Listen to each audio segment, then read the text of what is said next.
Hey everyone, and welcome to Travel Through Stories. My name is Sean, and today I want to talk about Pajtim Stavazzi's new novel, Bolla, translated from the Finnish by David Hackston and published by Pantheon Books. Bolla is Stavazzi's third novel, his other two being Crossing, which came out in 2020 in English and was a finalist for the National Book Award, and then his debut novel was a book called My Cat, Yugoslavia, which was published in English in 2017. This new book, though, Bolla, won the Finlandia Award in 2019, which is, I believe, the sort of highest literary prize in Finland. I've had my eyes on Statovci for about a year now, ever since I've read Crossing, because he's a very young author who I think has a lot of potential. Statovci was born in Kosovo to Albanian parents, but he emigrated at a young age to Finland to avoid the Yugoslav wars of the mid and late 90s, and he writes in Finnish. His family's emigration to Finland from Kosovo in the early 90s seems to be at the core of all of his books, as all of his books are really about this region formerly known as Yugoslavia, and often take place in the wake of and the breakup of Yugoslavia, and in the midst of all the Yugoslav wars of the 1990s. Tons of Albanian Kosovans, or Kosovars, emigrated from that area to other cities in Europe to avoid the war and genocide that was coming. Statovci's sentence-level writing is wonderful, but where he really exceeds is in interweaving these nationalist and ethnic histories with interpersonal relationships, which produces a harmonious and mythic narrative that is, on one level, epic in scale as it takes on these nationalistic and ethnic stories and narratives that are so important to many of us. But on another level, it takes on the small and subjective as it engages with personal experiences and personal relationships, which are often queer. I haven't read My Cat Yugoslavia yet, but I did read Crossing last year, and like I just gestured at, what Crossing does is take the history and mythology of Albania and put all of that in a story that is about gender identity and queerness, etc. And it really works to break down these nationalistic and ethnic mythologies of Albania and recreates them in an entirely new light. A lot of writers tried to do this, but I think Stavazzi does it so nicely. And again, these two layers, the epic scale nationalist and ethnic stories and the individual subjective personal experiences of these characters, fit together so nicely and create a perfect harmony that is both a pleasure to read, but also a really effective way of getting at these larger issues and these larger ideas that he's interested in. But let's move to Bolla, which does a lot of similar things for Kosovo, what Crossing did for Albania.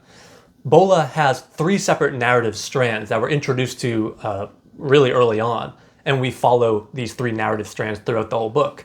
The first is this cosmic mythological story about how God made a deal with the devil to sell, or I guess to trade one of his children to the devil for the devil to get the snake out of the Garden of Eden. It's a pretty interesting take on the story in Genesis. I'll actually just read this passage because I think it's really well written and it sets up this book so nicely. It's such a great way to open up this book. Having made the world, God began to regret his creation. He went to meet the devil, who asked him, "What's wrong?" "There's a snake in my paradise," said God. "Well, well," the devil replied, barely concealing his unctuous smile. He smacked his lips and waited for God to lower his head and ask a favor, which he did next. "Give me a child of yours, and I will do as you wish. I will remove my snake from your paradise," the devil said, and in front of him, God was now kneeling. "A child of mine," God repeated. "Yes, a child of God," said the devil. Then God started thinking. "Very well," God said eventually, forlorn. "For that, I will give you my child." The next narrative strand that we follow are these diary entries that are dated between the years 2000 and 2001, which we get one of these pretty much every other chapter. And then the last narrative strand is kind of our main narrative, where most of the word count of this book really is, which follows Arsim, who is our narrator. Beginning in the year 1995 in Pristina, which is, well, I guess now the capital of Kosovo. And just a really quick side note, please try to forgive me if I don't get all the history of this region exactly right. It's insanely complicated, and I realized that the national borders and stuff like that are still under dispute. I'm not an expert by any means on the history of politics of this conflict or this geographical region, so apologies in advance. But the main thrust of this book is about this love affair between our narrator Arsim and this young medical student Milos, who we quickly learn is the writer of these diary entries that we're reading. Arsim is a young university student who wants to be a writer, but he's pressured by his parents to get married quite young to a woman called Aisha, which he does. But in the first chapter that we meet Arsim, he, while married, falls very quickly in love with this medical student who he saw on the street and then proceeded to get coffee with, who is Milos. And for a while, he lives this double life where he splits his time between being with Milos and being with his wife, Asha. Not only is Arsim married, but there is, of course, this queer relationship in a time and place where this was obviously not allowed. But there are even more layers to this forbidden love. After getting a coffee at a cafe, they walk to a library, and we get this just wonderful passage. He walks slightly in front of me, and suddenly I grip him there by the shoulder, as if I were a madman, a schizophrenic, there in the middle of the lobby, just like that, wholly out of character, without giving it a thought, right in the midst of the crowds of people filing out of the building, in the heart of the close, humid afternoon. I really grab him, and he stops, and only after a moment turns his head, looks first at my hand on his shoulder, the tips of my fingers resting on the arc of his collarbone, and then at me. And for that brief moment, I am a completely different man, so alive, I say to myself, so much more alive than I've ever been before. He is a Serb, and I am an Albanian, and by rights we should be enemies, but now, as we touch, there is nothing between us that is strange or foreign to the other. And I have an unwavering certainty that we too, we are not like other people, and the feeling is so visceral, so bright and clear, that it is as though it has come from on high, like a message addressed to us, and we don't care in the least how many people roll their eyes or ask us to move out of the way, how many snigger as they pass us, perhaps at the fact that we are unable to form words, neither to them nor to each other. The tension between Milos's Serbian identity and Arsim's Kosovan identity is obviously exasperated by the increasing tensions between these two ethnic groups, which will break out into all-out war in 1998, into a conflict now known as the Kosovan War. And this war, for what it's worth, includes tons of war crimes and genocide and other terrible things that I can only imagine left a societal trauma on anyone who is involved, which of course includes our author's family, who, again, like I noted earlier, fled this region in the years building up to this war. And in fact, we get all of these meditations on war, as Arsim seems to know that war is coming during these few blissful months that he spends with Milos. He says at one point, "There's a war coming," I often say to him and my friends, and I hear other people saying the same. There's a war coming. War is inevitable, just like in Bosnia and Croatia, possibly, probably even bloodier. It won't take long before God finally turns his back on us, and then the devil will appear. He can destroy and demolish in peace.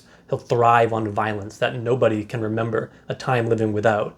That's the word on the street. And a bit later, though not very far into this book at all, we get in one of the diary entries Milos's experience of this war, and it's just gritty and gruesome, but incredibly well written. War is born of war, and there is no war that will end a war.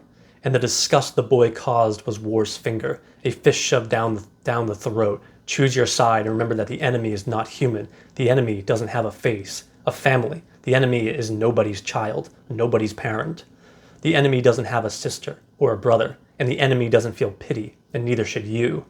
War is filthy and unhygienic, and nobody talks about how much dirt it causes, about the amount of equipment to be maintained, clothes to be washed and mended, wounds to be disinfected, sheets, tent fabric, surgical implements, hospital machines, disposable packaging, bandages, syringes, drip tubes, and the like, endless sacks, trucks, dumps full of rubbish, and nobody ever washes. Many times I almost fainted from the smell of the soldiers' feet as I took off their boots. It was repulsive, and as I pulled off their clothes, the most revolting smell rose from their groin, a fug so pungent it stopped you in your tracks, the stench of urine and excrement mixed with the rusty smell of dried blood, the singe of gunpowder, and the stink of ancient sweat. a filthy man is so entirely repellent. And there are so many other passages that are like this, but that quote that war is born of war and there is no war that will end of war, for me, seems to come straight out of the judge's mouth from Blood Meridian. But this inevitability of war causes a lot of anxiety and uncertainty for our characters, obviously. And I want to talk briefly about the characters in this book, as Stavazzi does something interesting that he didn't do in Crossing. His main character, Arsim, is a terrible person in a lot of ways. He's a dreamer who wants to study literature and write books, but he also beats his wife and his kids, as well as do some other terrible things a bit later in the book that I won't get into just for the sake of not spoiling it. Milos is much more likable because he's also a dreamer. He tells Arsim at one point that dreams follow the lies we tell ourselves. And so every morning he stands in the mirror and just repeats to himself, I will be a doctor, I will be a doctor, I will be a doctor. And I really like that quote, that dreams follow the lies we tell ourselves as we kind of convince ourselves of our own realities. But there is this problem in this book, as we're clearly meant to feel sympathy for these characters, and especially for Arsim, as a society he's living in won't accept his sexuality, and so he has to remain in the closet, so to speak, not to mention the pressing matter of him living in an area that is just ready to explode into all-out war. But perhaps because of this frustration of existing in this environment, Arsim is a terrible husband and a terrible father, and he's an abuser. But for me, it really begs the question, why make Arsim so unlikable? How does that help Stavazzi comment on the effects of the Kosovo War? And I think the answer to this question is multiple, right? There's a lot of different answers, but just to offer one reason for why he might do this is that I think it helps him actually explore how trauma is cyclical and how it can affect our ability or inability to love and care for others, which leads to a sort of repression of strong interpersonal relationships, especially with people who are supposed to be, the other. Of course, as we read even the first 20 pages or so, we quickly come to realize that this love affair didn't last or can't last because war is breaking out, right? There's a great passage that reads, "The Serbian troops move around sporadically like a forest fire, ruthlessly occupying entire areas at a time, sowing terror as they go. Life has turned cruel, and people have become used to it. A dead human body is no longer a dead human body, but an image of a dead human body. Raped women, murdered men, and abused children are no longer raped women, murdered men, and abused children, but merely stories of such atrocities. And the invasions and skirmishes seem to grow increasingly inhuman the more people become inured to the bloodshed." And interestingly, we don't really see the war as our main narrative, the one that follows Arsim, jumps ahead quite quickly in the first third of this book from 1995 in Kosovo to 2003 when he's emigrated out of Kosovo and is living in an unnamed European city. But even if we know that the war has ended by 2003, as we saw earlier with the quote that said that there is no war that will end a war, this struggle is never really over. And there is this diaspora of Albanian people across Europe as they escape this war, and the text puts it absolutely beautifully. "The war ended long ago, but the end of it doesn't really mean anything. Aisha says that the real war starts with the cessation of hostilities and the signing of a peace treaty, because this is when you can see the earliest consequences of war, the havoc into which war has driven a country. It's aptly put, because we Albanians are washed across the world like a handful of sand scattered into the sea. We have disappeared into the landscape like a wooden altar screen against a wooden altar. Our country is forever tainted. It has been violated with malicious words, demarcated in the maps of the world with a dashed black line. It's easy to despise this life and everything about it because none of it is mine." This book is really about the cultural trauma inflicted upon people by this war, but also about other things like the effects of conservative ideologies about gender and sexuality, among other things. And what Stavazzi does so well is place this entire conversation into this mythological framework of this deal that God made with the devil. And of course, with this Bolla, and which is a kind of snake-like creature that I didn't really talk about in this video because one of the great pleasures of reading this book is watching how the narrative about the mythological conversation between God and the devil, and this Bolla kind of work on parallel lines to the main narrative about Arsim and Milos. And I thought I would just leave that for you to experience because it's quite wonderful. But all of this adds a really super interesting layer to this narrative as we're left to consider these massive philosophical and theological issues of good and evil. And just to make another Cormac McCarthy reference, the opening chapter of this book, the one where God and the devil are speaking, the one I read earlier, asks us to consider that all of these characters, including all of the people, all the soldiers on both sides of the war, are, in the words of Cormac McCarthy, children of God, much like yourself, perhaps. Bolla is an excellent book, but I hope that Pajtim Statovci in the future writes a much longer and more kind of epic in scale book. He definitely has the talent for it, and I think he could do some really interesting stuff with a very long and very kind of grand book on the Yugoslav wars. But he has a very long career ahead of him. I mean, he's still a PhD candidate at the University of Helsinki, even though he's already written 3 books. It really makes me feel terrible about myself. But anyways, do let me know what you think of Bolla or Statovci's other works. I'd be interested to know how you all are receiving him and his books.